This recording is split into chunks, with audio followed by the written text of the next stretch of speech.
Assalamualaikum warahmatullahi wabarakatuh. Bismillahirrahmanirrahim. Alhamdulillahilladzi faddala bani Adam bil ilmi wal amali ala jamil alam, wassalatu wassalamu ala Muhammadin sayyidil arabi wal ajam wa ala alihi wa sahbihi ya nabil ulum wal hikam. Subhanaka la ilma lana illa ma 'allamtana innaka antal alimul hakim. Rabbi shrah li sadri wa yassir li amri wahlul 'uqdatam min lisani yafqahu qawli.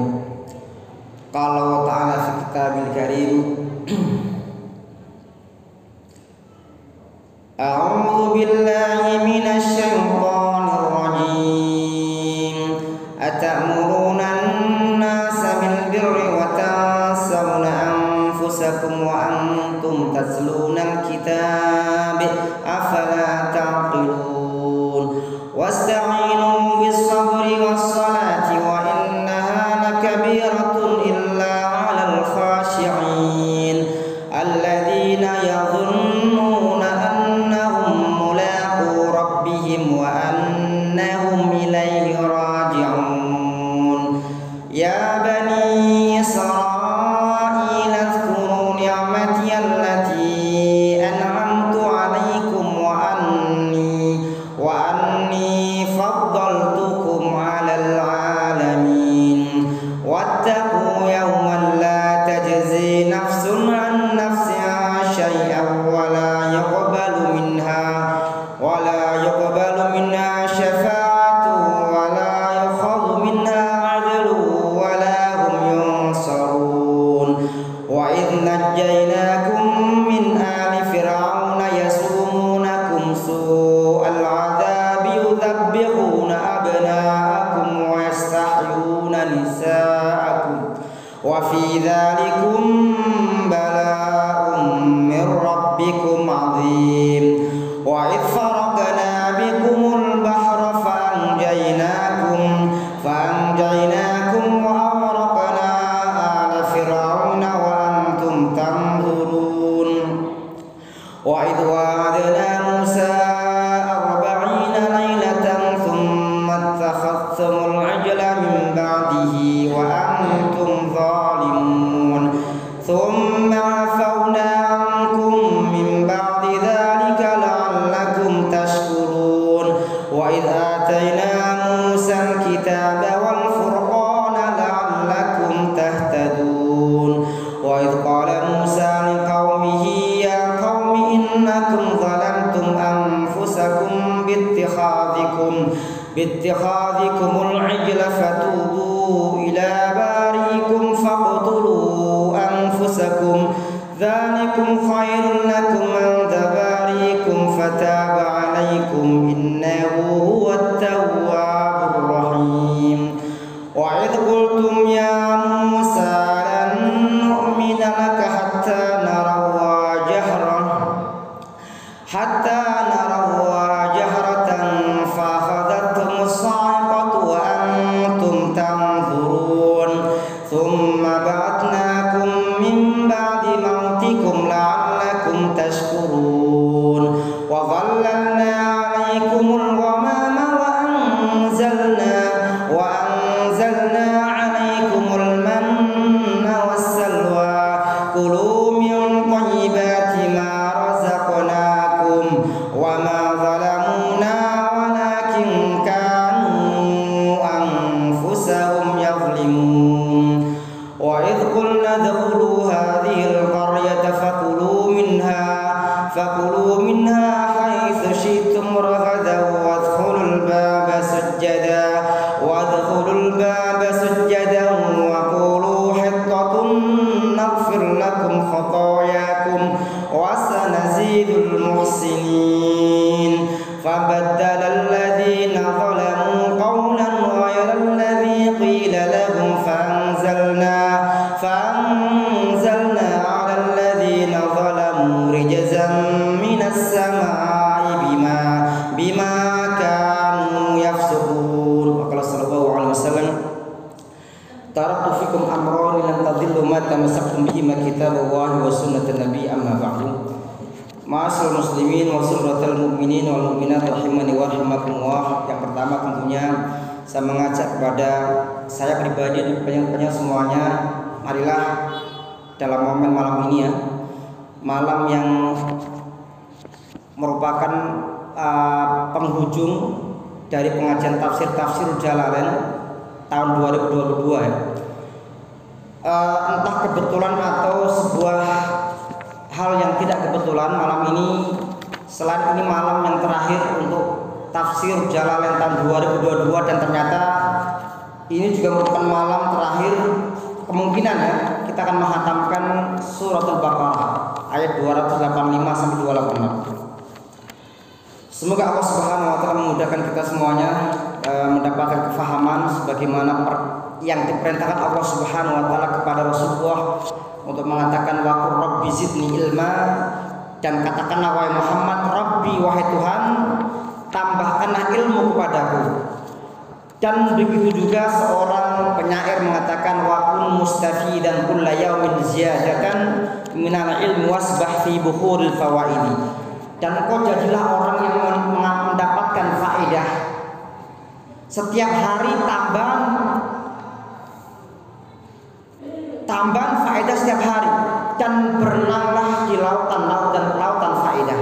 Semoga tiada hari berlalu dalam hari-hari kita kecuali kita menambah faedah, menambah manfaat, menambah kefahaman kepada ilmu, dan tentunya menambah kedekatan kepada Allah Subhanahu wa taala. Karena dikatakan dalam sebuah riwayat, barang siapa yang bertambah ilmu dan tidak bertambah mendapatkan petunjuk, maka dia tidak akan semakin bertambah dari Allah kecuali bertambah semakin jauh dari Allah Subhanahu wa taala. Ketika ilmu yang kita dapatkan dan jauh dari amal, maka itu sebuah musibah dan bencana. Walhamdulillah. Semoga kita bukan termasuk orang-orang yang terpisah ilmu kita dari amal yang kita lakukan. Monggo dibuka bagi yang membawa mushaf halaman terakhir di suratul Baqarah. Suratul Baqarah.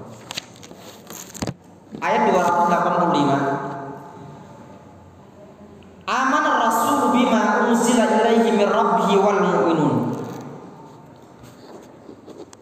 Amana ar-rasul, amanah ini artinya beriman. Iman seperti yang sudah kita ketahui, iman ini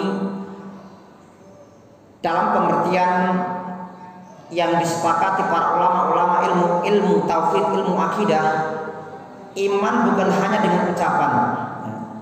Iman adalah gabungan antara keyakinan dalam hati, ucapan, kemudian diimplementasikan dalam amal perbuatan, amal-amal saleh. Itu iman. Amanah Rasul bima unzila ilaihi min rabbih.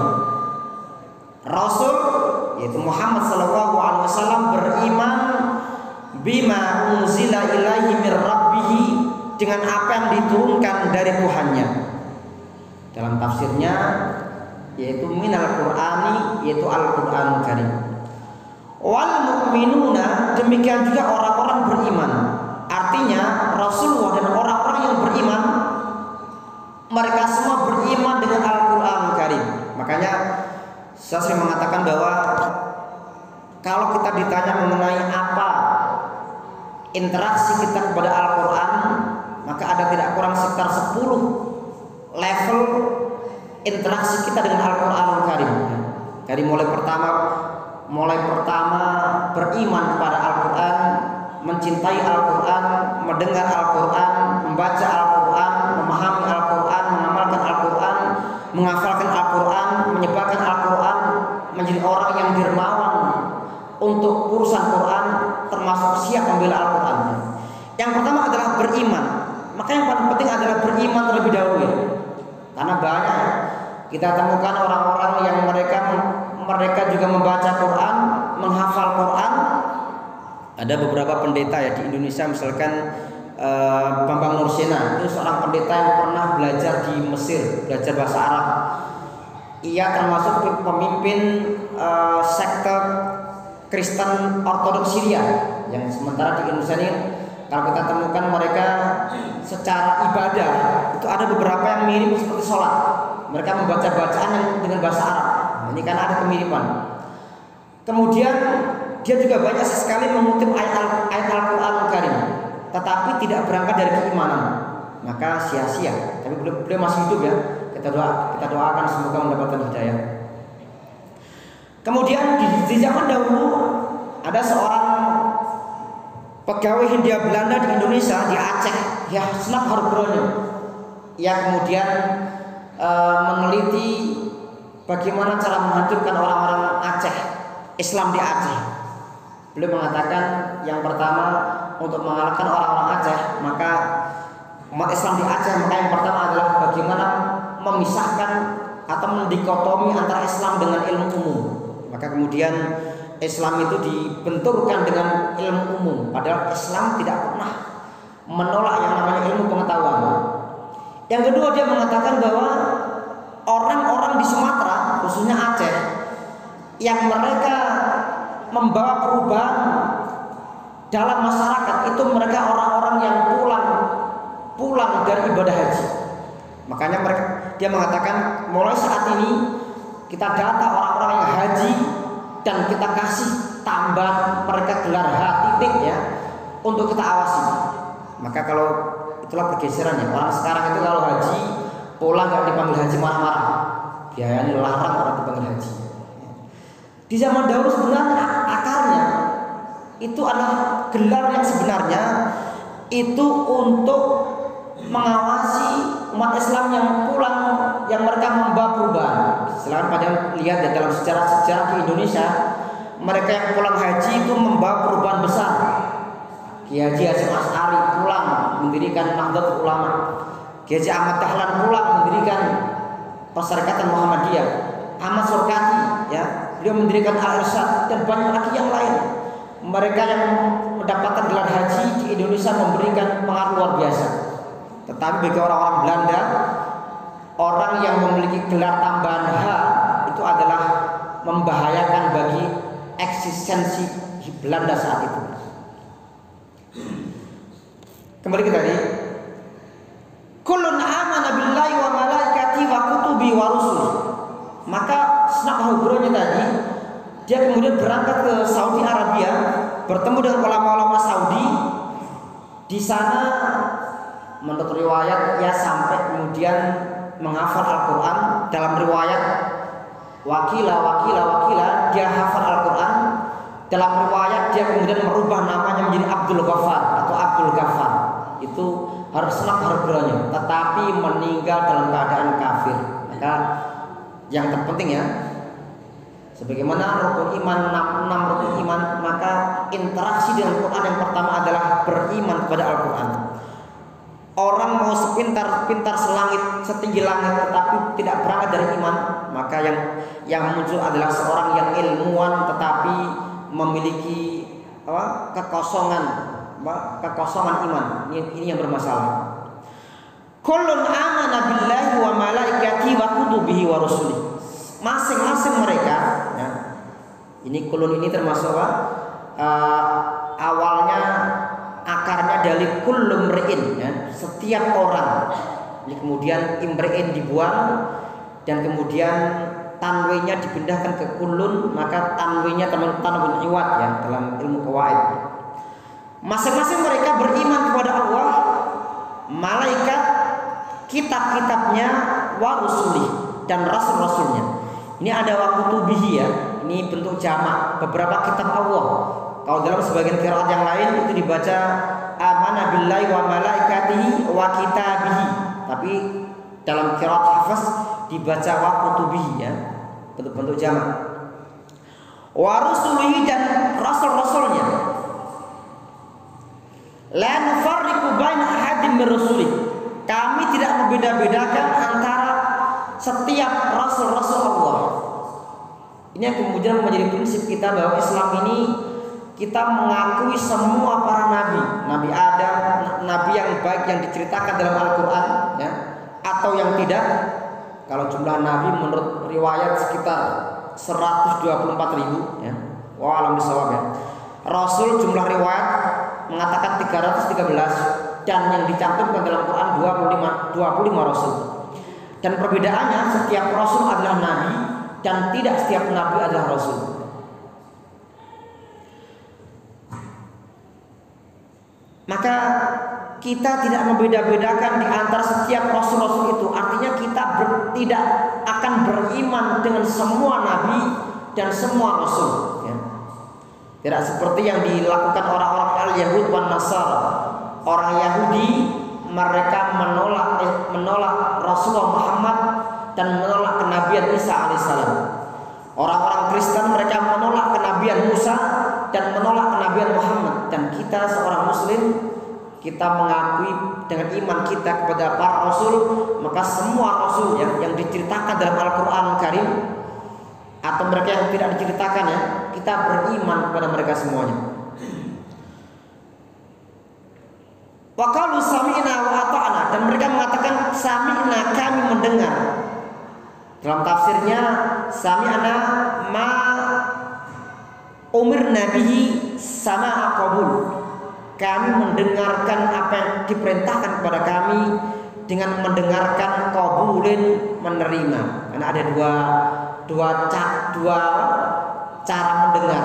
Pertama namanya sama'a qabul, mendengar dan menerima. Yang kedua sama'a al-isyan, mendengar dan mendurhakai. Karena dalam suratul Baqarah di akhir surat ada sami'na wa ata'na, dan di juz 1, ini juz 3 ya. Di juz 1 ada sami'na wa asaina. Kami mendengar dan kami mendurhakai. Ini tentu seorang muslim, seorang mukmin, mereka akan sami'na wa ata'na. Ketika ada perintah dari Allah Subhanahu wa taala, perintah Rasulullah, mereka akan sami'na, kami mendengar, wa ata'na, dan kami taat. Wa qalu sami'na wa ata'na, dan kami taat. Kemudian orang-orang yang beriman mereka mengatakan ghufranaka rabbana wa ilaikal masir. Ini membuang fiil, ya. Asalnya nas'aluka, ya Allah kami memohon kepadamu, ghufranaka, memohon ampunanmu. Ghufranaka rabbana, wahai Tuhan kami, wa ilaikal masir, dan hanya kepadamu lah al-masiru, tempat kembali. Artinya semua manusia kembali mereka pada hari kebangkitan, kembali kepada Allah Subhanahu wa taala. Selanjutnya pada ayat yang terakhir dari suratul Baqarah ayat 286, la yukallifu wa nafsan illa wus'aha. Ini asalnya, asbabun nuzulnya, orang-orang yang beriman mereka ragu-ragu dan khawatir dengan penyakit was-was. Mereka khawatir seandainya was-was mereka itu akan dihisab Allah Subhanahu wa taala. Maka turunlah ayat ini, ayat yang menjelaskan bahwa Allah Subhanahu wa taala tidak akan membebani hal yang memberatkan hambanya. Barangkali kalau seorang manusia ini misalkan hati manusia itu diperlihatkan Allah kepada yang lain, itu akan terjadi perang dunia. Karena kadang manusia itu punya perasaan hati yang niat jahat, ucapan yang kotor, dan itu merupakan was-was. Kalau ditampakkan semuanya, maka akan terjadi perselisihan di kalangan manusia. Tetapi itulah Allah Subhanahu wa taala memberikan rahmat kepada manusia, yang mana setiap manusia mereka tidak akan bisa melihat apa yang ada dalam hati orang lain kecuali ia sendiri yang mengucapkan apa yang ada dalam hatinya. La yukallifu nafsan illa wus'aha. Allah tidak membebani nafsan, jiwa, illa wus'aha, kecuali wus'aha, sesuai dengan kemampuannya. Maksudnya sesuai dengan apa yang menjadi kemampuan yang dia bisa melakukan itu. Ini kemudian menjadi sebuah dasar, ya, bahwa dalam syariat Islam ini, Islam ketika memberikan syariat itu sangat-sangat melihat bagaimana kondisi manusia. Kita contohkan, ya, kenapa ketika seorang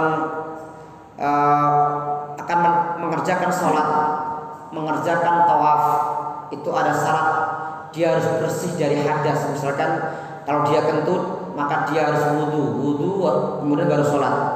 Ketika seorang sholat dia kemudian kentut, batal. Rasul mengatakan la yaqbalu Allahu salat ahadikum idza ahdatsa hatta yatawadda. Allah tidak akan menerima salatnya salah seorang kalian ketika dia hadas sampai dia berwudu.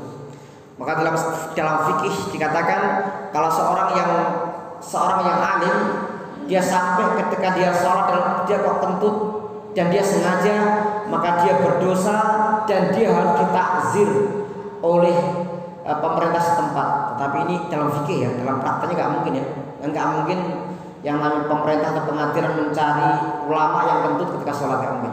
Makanya, tapi dalam fikih itu ada, dia harus ditakzir, dia suruhan.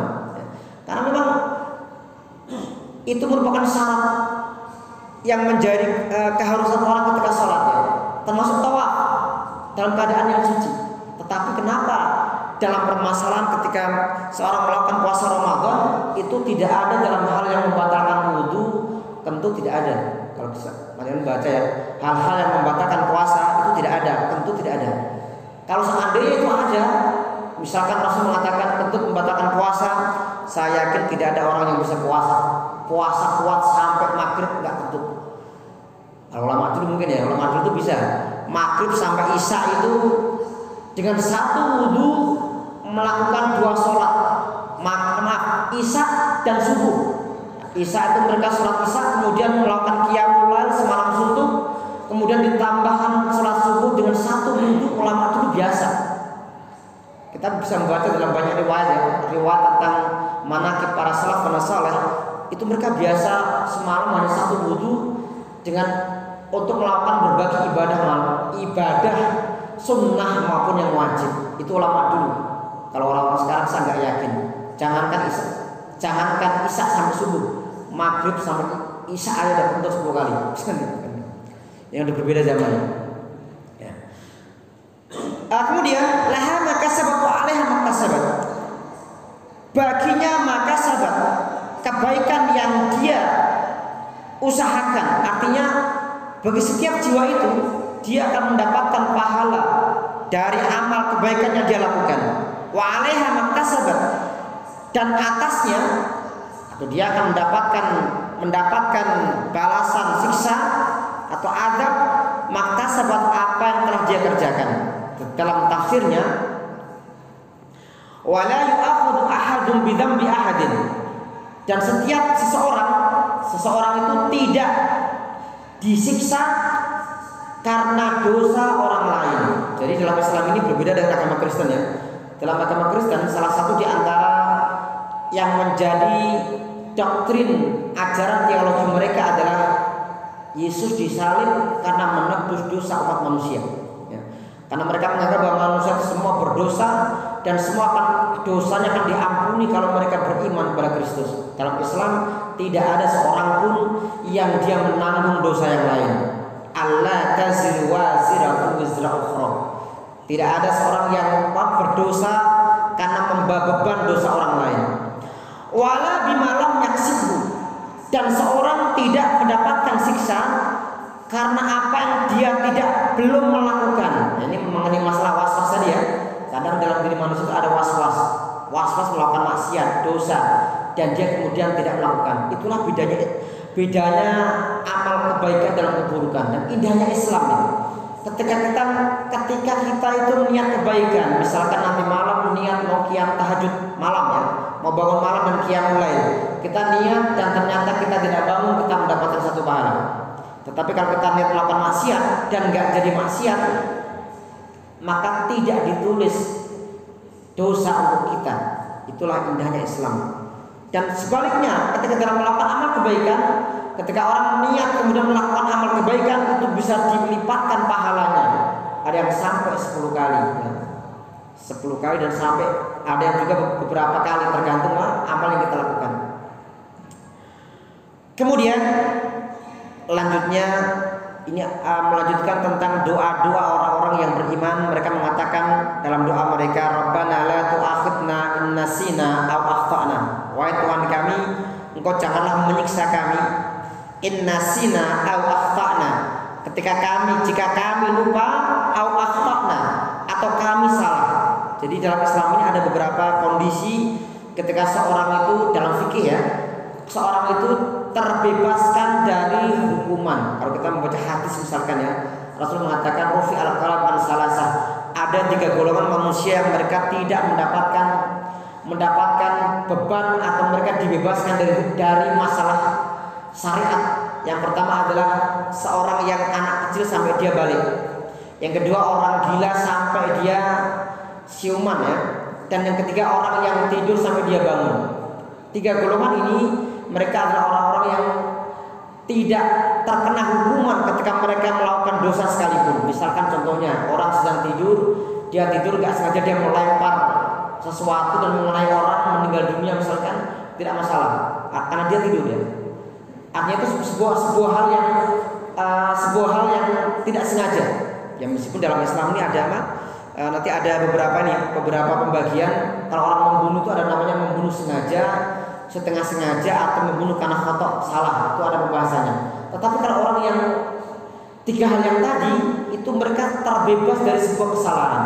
Makanya pernah dulu di Semarang ada seorang yang melakukan kriminalitas kemudian ditangkap kepolisian, dia kemudian dibebaskan. Kenapa? Dia mengeluarkan sebuah kartu sakti, yaitu kartu pernah menjadi alumni rumah sakit jiwa. Jadi kemudian dia dibebaskan. Karena memang ada aturan dalam pengadilan kepolisian, tidak boleh orang gila itu diadili. Kemudian dalam pembahasan fikih yang lain dikatakan bahwa ada beberapa kelompok manusia yang mereka mendapatkan dispensasi ya. Pertama, orang yang lupa. Makanya kalau orang ketika puasa Ramadan dia ternyata lupa makan ya, hari pertama Ramadan dia makan lupa, baru teringat masuk Ramadan, ini tidak masalah karena dia lupa.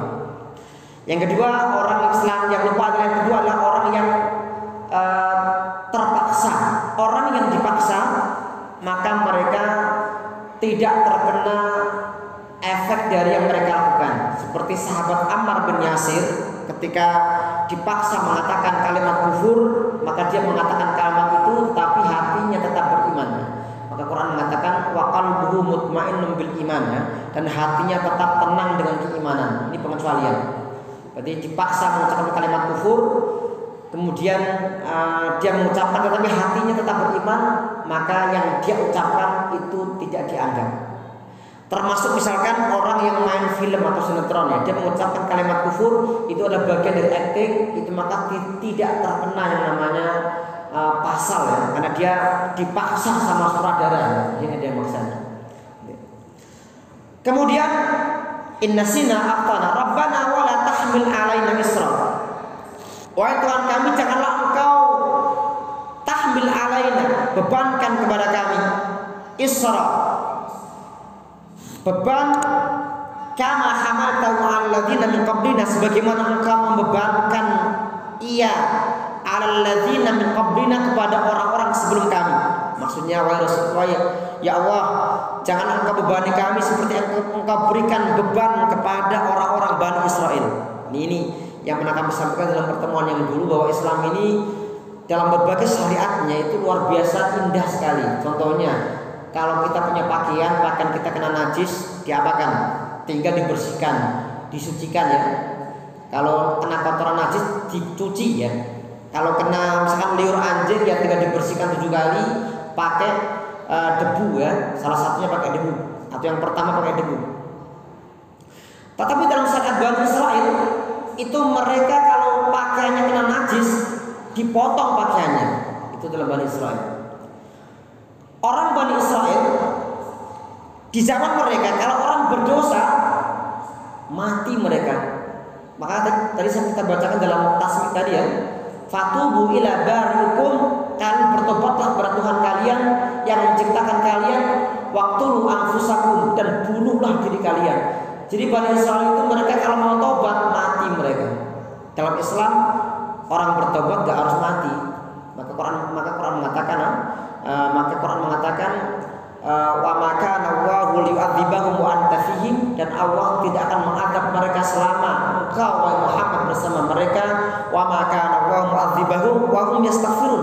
Allah tidak akan mengadab mereka ketika mereka beristighfar. Jadi kita ini ketika berdosa cukuplah bertaubat istighfar dan tidak perlu mati, kecuali dalam satu kasus ketika seorang muslim misalkan dia membunuh secara sengaja, dan itu dilakukan di negara yang menggunakan syariat Islam, menggunakan hukum Islam, maka dia harus dikisos. Itu pun kalau keluarganya memberikan maaf, maka itu bisa diganti dengan diat atau dengan tebusan. Jadi Islam ini indah sekali. Rabbana wa la tuhammilna, wahai Tuhan kami, janganlah Engkau memberikan beban kepada kami, ma la taqata lana bih, beban yang kami tidak mampu, tidak punya kekuatan. Dalam tafsirnya la taqata la quwata, tidak ada kekuatan, lana bih, tidak ada kekuatan bagi kami untuk menghadapinya. Maka di akhir surat Al-Baqarah Allah berkalam mengutip doa orang yang beriman, wa'fu anna, wahai Tuhan kami, wa'fu anna, maafkanlah kami. Tafsirnya khudunubana, hapuslah dosa-dosa kami. Waghfir lana, ampunilah kami. Warhamna, dan rahmati kami. Dalam tafsirnya warhamna fir rahmah, rahmatilah kami. Kami ini sudah mendapatkan rahmat, dan tambahkanlah rahmat itu. Fir rahmah ziyadatan al maghfirah, tafsirnya ketika seorang mendapatkan ampunan itu nikmat, dan ketika mendapatkan tambahan rahmat itu bonus ya. Jadi maghfirah, ampunan, itu tambahnya adalah rahmat. Sama dengan ketika kita mengatakan bagaimana kondisi Anda sehat, saya sehat. Tapi beda kalau kita mengatakan saya sehat walafiat, beda. Kalau sehat itu artinya fisiknya sehat. Tetapi kalau sehat walafiat, sehat dan diberikan kemudahan untuk taat kepada Allah Subhanahu wa taala. Afiat itu artinya sesuatu yang di atas sehat, bonusnya sehat, orang sehat dan sehatnya digunakan untuk ketaatan kepada Allah Subhanahu wa taala. Sama, sehat walafiat, maka maghfirah itu bonusnya adalah rahmah. Anta maulana, engkau adalah maulana, Tuhan kami atau yang mengurusi urusan kami. Fangsurna al qaumil kafirin, maka tolonglah kami wahai Allah, ya Tuhan kami, tolonglah kami al qaumil kafirina, untuk mengalahkan orang-orang kafir. Dalam tafsirnya biqamatil hujjah, pertama kita ditolong Allah Subhanahu wa taala dalam menegakkan hujjah. Kita menyampaikan bukti kebenaran Islam ya. Kalau ada namanya Islamologi, orang-orang di barat sekarang belajar ya, di kampus-kampus Eropa itu ada kampus yang ada materi akademis namanya Islamologi, belajar Islam ya. Kemudian ada namanya orientalis ya, mempelajari tentang dunia timur Islam. Kita juga sama, dalam Islam ini kita mengenal yang namanya ilmu kristologi, ilmu yang mempelajari tentang Kristen dan tetek bengek sekitar agama Kristen. Dan beberapa saat yang lalu ya, seorang tokoh di Jawa Tengah ya, Ustadz Solehan meninggal dari Dewan Dakwah. Beliau seorang tokoh kristologi di Jawa Tengah dan di Indonesia ya, secara umum. Maka yang pertama adalah bagaimana kita bisa menampilkan hujah yang benar, mengenalkan Islam kepada orang-orang kafir sehingga mereka menerima Islam.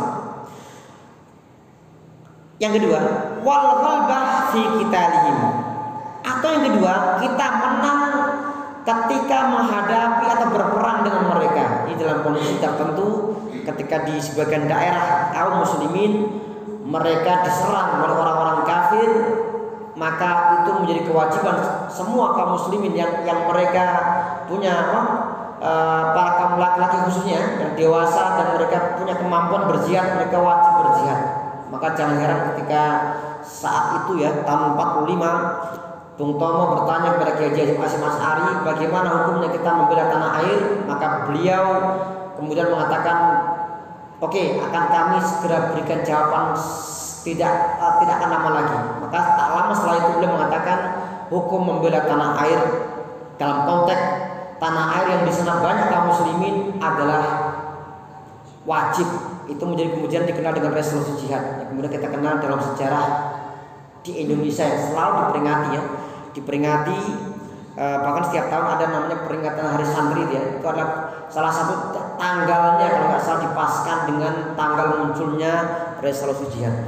Demikian materi malam ini ya, untuk pertemuan yang terakhir di tahun 2022, kemudian juga pertemuan yang terakhir dalam artian pertemuan kita membahas surat Al-Baqarah. Jika ada umur yang panjang, kita akan bertemu lagi tahun depan. Kita bertemu lagi untuk membahas surah Ali Imran. Semoga Allah Subhanahu wa taala memberikan kita kesehatan, memberikan kita kemudahan, memberikan kita semangat, memberikan kita ringan kaki, kemudian bisa melangkahkan kaki kita ke tempat ini. Alhamdulillah, ini luar biasa ya. Kita sampai di ke 56. Saya pernah ngisi di salah satu masjid di Solo Raya ini, mengisi tafsir tematik tentang kisah-kisah Quran, dan baru satu pertemuan terkena dihantam COVID, dan itu pertemuan pertama dan yang terakhir. Maka ini luar biasa, kita sampai edisi ke-56. Tidak setiap masjid bisa sampai membahas tafsir sampai edisi melebihi 50 pertemuan. Jazakumullah, semoga kita dimudahkan. Assalamualaikum warahmatullahi wabarakatuh.